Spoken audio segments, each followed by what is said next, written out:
ज्या कार्यक्रमाच्या माध्यमातून आपण जनसामान्यांच्या समस्या या थेट सीएम पर्यंत पोहोचवण्याचा प्रयत्न करतो। लगेचच बघूया सीएम मला तुमच्याशी बोलायचं आहे।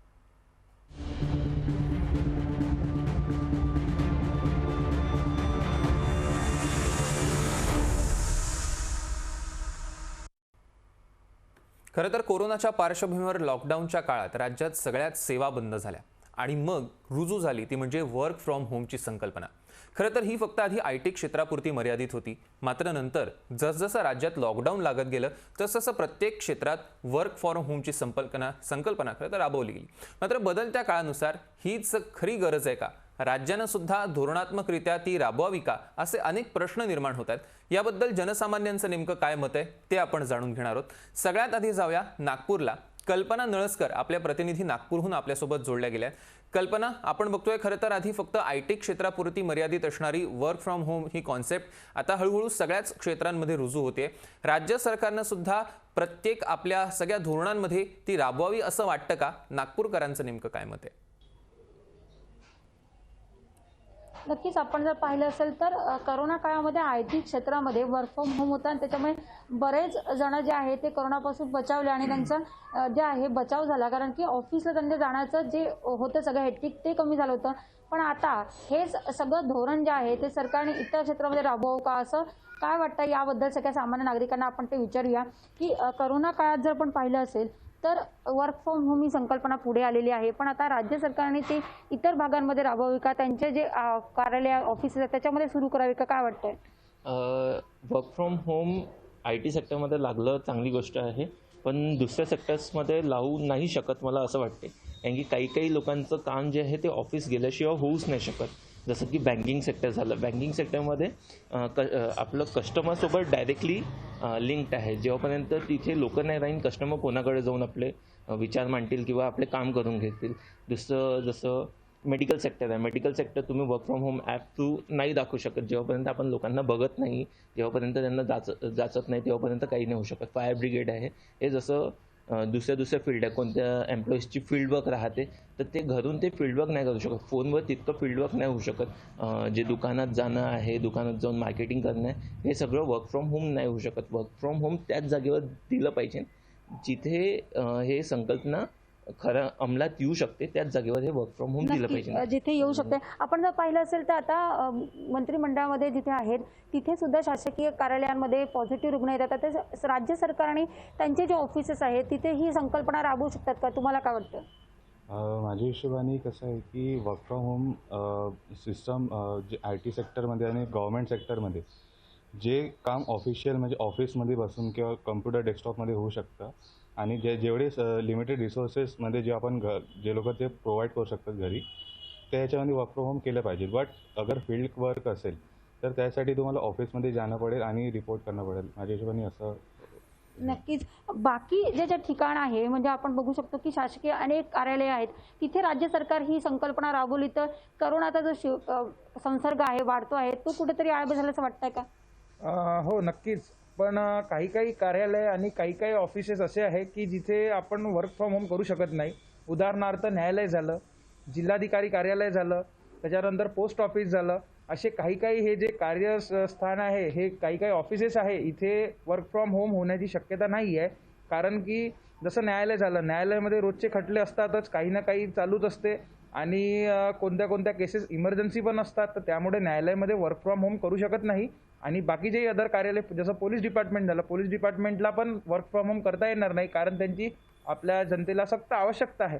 आणि जर वर्क फ्रॉम होम केलं तर लोकांना खूपशा म्हणजे संकटांना सामोरे जावं लागेल, त्यामुळे वर्क फ्रॉम होम करता येणार नाही तितकं। नक्कीच काही क्षेत्रांमध्ये करता येणार नाही। तुम्हाला काय वाटतं आहे की राज्य सरकारने त्यांची जी काही कार्यालय आहेत तिथे जर हे धोरण राबवलं तर त्याचा फायदा होऊ शकतो का? वर्क फ्रॉम होमचा फायदा होतो का कोरोना आटोक्यात आणण्यासाठी? हे बघा, कोरोना ही वैश्विक महामारी आहे, नैसर्गिक आपत्ती आहे आणि हे सर्वांवर आली आहे। तर आपण एक विशिष्ट वर्गाचा विचार न करता हा सर्वांचा विचार केला पाहिजे.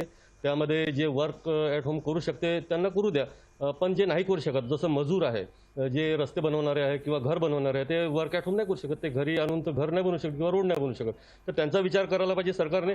आणि मी हे म्हणेल की ज्यांचा दांडगा पगार आहे सरकारी क्षेत्रात म्हणून प्रायव्हेट क्षेत्रात म्हणून, तर त्यांच्यामध्ये कपात करून 10-10 हजार रुपये गरीब वर्गांना दिला पाहिजे. म्हणजे ते पण जिवंत राहू शकण्याचा अधिकार त्यांना पण आहे. आपण म्हणतो की सर्व भारतीय आपण एकमेकांचे बांधव आहोत, बंधू भगिनी आहोत. तर हे सगळ्याचा विचार करून मुख्यमंत्र्यांनी काहीतरी योग्य निर्णय घ्यायला पाहिजे, जेणेकरून सर्व जनता म्हणजे एक विशिष्ट वर्ग न येता सर्व गरीब असो, शोषित असो, पीडित असो किंवा मध्यमवर्गीय असो, मोठा व्यक्ती असो, त्या सगळ्याचा विचार करून निर्णय घ्यायला पाहिजे असं मी मुख्यमंत्र्यांना म्हणेल. नक्कीच आपण जर पाहिलं असेल तर हे धोरण जर राज्य सरकारने अवलंबलं तर बऱ्याच ठिकाणी जिथे आहे तिथे प्रत्यक्ष काम गेल्याशिवाय होऊ शकत नाही. त्या भागांमध्ये हे जे वर्क फ्रॉम होम आहे ते करू शकणार नाही, पण ज्या भागांमध्ये शक्य आहे त्या भागांमध्ये करावं, पण जिथे शक्य नाही आहे तिथे मात्र गेल्याशिवाय पर्याय नाही आहे, असंच नागपूरकरांचं मत आहे. सौरभ. निश्चितच नागपूरकरांचं म्हणणं तर आपण जाणून घेतलेलं आहे. आपण आता जाऊया औरंगाबादेत. सचिन बडे आपले प्रतिनिधी औरंगाबादहून आपल्यासोबत जोडले गेले. सचिन, आपण बघतोय की आता खरं तर राज्यात कोरोनाची दुसरी लाट येते का अशा पद्धतीचं चित्र निर्माण झालेलं आहे. आणि याच वेळेला पहिल्या वेळेला जे पहिल्या कोरोनाच्या लाटेत ज्यानं तारलं होतं ते म्हणजे वर्क फ्रॉम होम. ऑफिसला न जाता सुद्धा साधारण ऑफिसचं काम चालत होतं. दुसऱ्या वेळेला सुद्धा अशीच परिस्थिती येऊ शकते. काय वाटतं, वर्क फ्रॉम होम ही संकल्पना कितपत आपल्याकडे रुजेल? औरंगाबादकरांचं नेमकं काय म्हणणं आहे? सौरभ, कोरोनाचं संकट आलं होतं आणि अशामध्ये कामं होणे सुद्धा महत्वाचे होते. त्यामुळं वर्क फ्रॉम ही संकल्पना राबवण्यात आली. परंतु या वर्क फ्रॉम होम संकल्पनेमुळे कुठं फायदे तर कुठे तोटे देखील झालेले आहेत. काहींना रोजगार मिळाले तर काहींचे रोजगार देखील गेलेले आहेत. परंतु हीच संकल्पना पुन्हा एकदा राज्यामध्ये राबवायला हवी का? आता कारण कोरोनाचं संकट वाढत चाललेलं आहे. त्यामुळे काय वाटतं औरंगाबादकरांना जाणून घेऊयात. सर, वर्क फ्रॉम होम ही संकल्पना भारतामध्ये नवीन आली, पुन्हा ती सुरू झाली, काम सुद्धा चालू आहे, पण तिथून पुढे राबवायला हवं का? नाही, फक्त IT सेक्टरला ह्याचा फायदा होणार, बाकी दुसऱ्याला फायदा होणार नाही. स्कूलला नाही ना कशाला नाही, कारण की रोजगार हा डिपेंड असतो. एक व्यक्ती वर्क फ्रॉम होम करेल, पण त्याच्यावर डिपेंड असणारा एक फार मोठा समूह असतो. त्याच्यामध्ये ड्रायव्हर्स झाले, त्याच्यामध्ये कॅन्टीन वाले झाले, त्याच्यामध्ये हेल्पर झाले, स्लीपर झाले. ह्या लोकांचं रोजगार कुठून येणार? जर लॉकडाऊन किंवा जर तुम्ही वर्क फ्रॉम होम केला तर तो जिथेही काम करतात ते बंद होणार. तिथून लोकांचा रोजगार भेटणार नाही. बरेचसे लोक बेरोजगार होणार. जे काही झालेले आहे मागच्या याच्यामध्ये काही टक्के राहिले, आता वापस बेरोजगार जाणार. तर देशामध्ये जास्त हाहाकार माजेल, चोरी चपाटी जास्त वाढेल, गुन्हेगारी क्षेत्र वाढेल. तर मला ज्या मताने वर्क फ्रॉम होम फक्त IT सेक्टरला एक चांगला फायदेमंद आहे, बाकी दुसऱ्याला नाहीये. नक्कीच एका क्षेत्रासाठी वर्क फ्रॉम होम खूप चांगला आहे, परंतु बाकी क्षेत्रांसाठी नाहीये. दादा, तुम्ही काय सांगाल? आता वर्क फ्रॉम होम ही संकल्पना चांगली वाटतेय, परंतु रोजगार देखील चाललेले आहेत. दादाने सांगितलं आपल्याला. काय करायला हवं? राज्य सरकारनं काय निर्णय घ्यावा तरी? राज्य सरकारने वर्क फ्रॉम होम घेतले नाही पाहिजे. त्याऐवजी काही नियम शर्ती लावून सगळ्यांचे काम चालू ठेवले पाहिजे. एखाद्या ऑफिसमध्ये महत्वाचे 2-3 पदं असतात, ते पदं वर्क फ्रॉम होम करू शकतात, घरी लॅपटॉपवर करू शकतात. पण त्याला निगडीत जे बाकीचे आहेत ते वर्क फ्रॉम होम करू शकत नाही. त्यांना ऑफिसवर आल्याशिवाय, फील्डवर गेल्याशिवाय ते काम करू शकत नाही. एखादा फील्ड एक्झिक्युटिव्ह तो बाहेर पडल्याशिवाय, फील्ड केल्याशिवाय, लोकांच्या घरी गेल्याशिवाय त्याचं काम होत नाही. मॅनेजर आपला घरी बसून त्याचं लॅपटॉपवर काम होतो. हा सरळ फायदा कंपनीला होतो. सर्वसामान्यांचे बेरोजगार जातात, ते बेरोजगारी होतात. यामुळे फार मोठं नुकसान होतंय. गेल्या 8-10 महिन्यापासून जे नुकसान होत चाललेलं आहे तेच कंटिन्यू होत राहिलं तर ही खूप मोठी बेरोजगारी आणि आर्थिक नुकसान सर्वसामान्यांचं होत आहे. हे कुठंतरी थांबवून याच्यात काहीतरी नियम अटी लावून सरकारने याच्यासाठी सर्वसामान्यांचं काम चालू ठेवलं पाहिजे, अशी माझी एक सरकारला विनंती आहे. नक्कीच. आता इथं आपण पाहतोय की त्यांचं मत असं आहे की वर्क फ्रॉम होम हे योग्य नाहीये, बेरोजगारी निर्माण होतीये. काय करायला हवं? राज्य सरकारनं काय डिसिजन घ्यायला हवं? काय निर्णय घ्यायला हवा यासाठी? राज्य सरकारने याच्यावरती सगळे जे नियम आहेत ते व्यवस्थित सगळ्यांना सांगून त्याचं पब्लिसिटी करायला पाहिजे. प्लस मध्ये जे लॉकडाऊन लागलं होतं मागचं, त्याच्यानुसार आपण बघितलं की किती तोटे झालेत त्या लॉकडाऊनचे, सरकारलाही आणि सामान्य जनतेलाही. सामान्य जनतेला जास्त झाले कारण की लॉकडाऊनचा इफेक्ट हा सगळ्यांनाच झाला, भांडवलदारांनाही झाला, सामान्यांनाही झाला. त्याच्यानंतर आता जर लॉकडाऊन पडलं तर पुन्हा तेच होईल आणि पुन्हा देश काही काळासाठी पुन्हा मागे जाईल. तर त्यासाठी सरकारने त्याच्यावर चांगला योग्य निर्णय घ्यावा काहीतरी. आणि जे शासनाचे जे काही दुसरे कामं आहेत ज्याच्यामध्ये पैसा व्यर्थ जातोय ते कामं थांबवून त्यांनी सरकारी जे हॉस्पिटल्स आहेत त्यांच्यावर खर्च करावा, त्यांच्याशी नक्कीच, म्हणजे तुम्हाला असं म्हणायचंय की वर्क फ्रॉम होम मध्ये बरेचसे बेरोजगार निर्माण होते, असंच का? हो हो होतातच. नक्कीच सर, आपण पाहू शकतो की आता वर्क फ्रॉम हे कुठेतरी योग्य वाटत असेल, दिसायला चांगलं जरी असेल, संकल्पना जरी चांगली असेल, परंतु यामुळे सर्वसामान्यांना खूप मोठा फटका बसतोय. त्यामुळे वर्क फ्रॉम होम पेक्षा सर्वसामान्यांना कुठेतरी फायदा होईल, रोजगार जाणार नाही, तर सरकारनं विचार करावा आणि पैसा तो योग्य जागेवर व्यवस्थित चांगल्या पद्धतीने गुंतवावा, असं सुद्धा बोललं जात आहे. सौरभ इथून आपल्यासोबत जोडले गेले. किरण, आपण तसं बघितलं तर वर्क फ्रॉम होम ही जी कॉन्सेप्ट आहे ती मुळात पाश्चात्य कॉन्सेप्ट आहे. आपल्याकडे ती लॉकडाऊनच्या निमित्तानं लागू झाली, रुजू झाली, सर्वसामान्यांपर्यंत पोहोचली. आता पुन्हा एकदा आपण कुठेतरी लॉकडाऊनच्या उंबरठ्यावर आहोत, किंबहुना दुसरी लाट येते. अशा वेळेला अशा पद्धतीचं वर्क फ्रॉम होम करणं हे कितपत सामान्य नागरिकांना रुजू शकतं? नाशिककरांचं नेमकं काय म्हणणं आहे?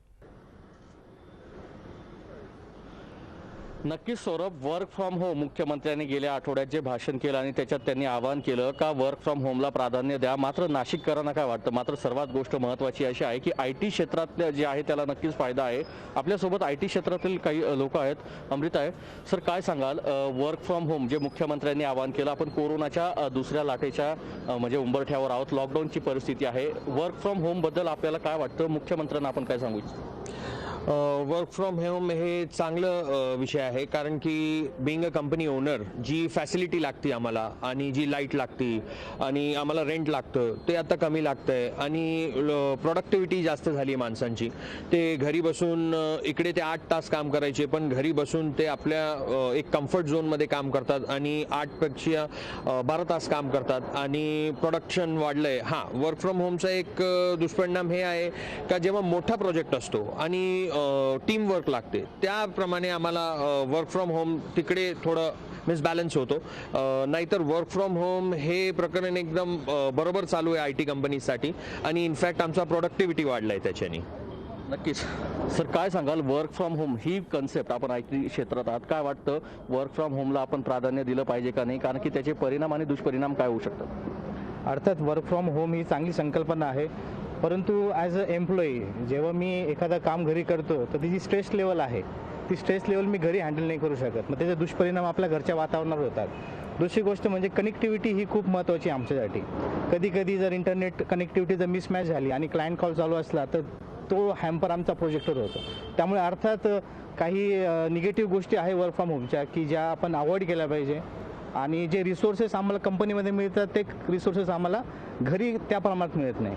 म्हणजे वर्क फ्रॉम होम जेवढे फायद्याचे तेवढे नुकसानाचे. सर, काय सांगाल वर्क फ्रॉम होम ही कन्सेप्ट जी मुख्यमंत्र्यांनी देखील सुचवलेली आहे, पाश्चात्य संस्कृती आहे, आपल्याला काय वाटतं? एक नाशिकर आपण देखील IT क्षेत्रात आहात, काय वाटतं वर्क फ्रॉम होम म्हणजे केलं पाहिजे नाही केलं पाहिजे, त्याचे फायदे तोटे काय वाटतं? वर्क फ्रॉम होम हे तसं बघितलं तर नाण्याच्या दोन्ही बाजू आहेत. 50-50% चान्स आहे. बऱ्याच जणांना असं फील होतं की वर्क फ्रॉम होम आहे तर जसं सरांनी सांगितलं की कम्फर्ट झोन एक असतो, पण त्याचबरोबर जर आपण हे पण बघू शकतो की जर कम्फर्ट झोन जर आपण बघतोय तर कम्फर्ट झोनमध्ये बऱ्याचदा आपण हेही बघितलेलं आहे की घरचे काही असे व्यक्ती असतात आपल्यासोबत, अवतीभोवती आपली मुलं वगैरे असतात आणि जेणेकरून आपल्या मीटिंग्स चालू असतात तर मध्येच आपल्याला त्याच्यामध्ये काही व्यत्यय पण येतात.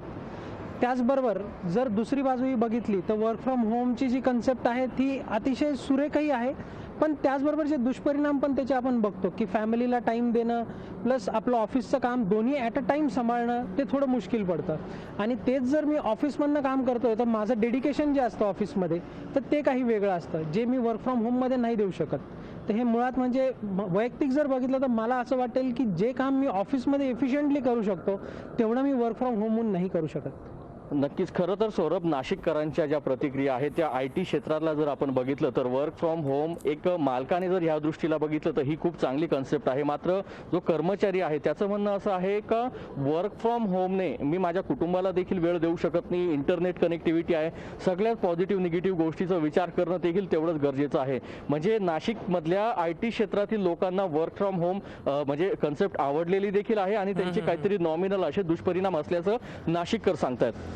निश्चितपणे खरं तर फारशी म्हणजे 50-50 खरं तर कुठेतरी राज्यातल्या नागरिकांचा आपल्याला अंदाज दिसून येतोय वर्क फ्रॉम होमसाठी. आपण पुन्हा एकदा नागपुरात जाऊया. कल्पना नळसकर आपल्या प्रतिनिधी तिथे आहेत. कल्पना, जर आपण ही संकल्पना बघितली तर निश्चितपणे कुठेतरी पाश्चात्य संस्कृतीचं अनुकरण करणारी तर आहेत, पण आपल्याला कुठेतरी ती रुचते देखील आहे, कारण बराचसा लॉकडाऊनचा काळ बऱ्याच लोकांनी तसाच काढलेला आहे. पण त्यातला एक प्रमुख मुद्दा आर्थिक सुद्धा असतो. बऱ्याच वेळेला वर्क फ्रॉम होम मध्ये बऱ्याच कंपन्यांनी आपण आतापर्यंत बघितलं 30 ते 40% पगारात कपात देखील केल्याचं आपण बघितलं. नागपूरकरांचं नेमकं काय म्हणणं आहे? आर्थिकदृष्ट्या ही वर्क फ्रॉम होम संकल्पना त्यांना नेमकी कशी रुचते?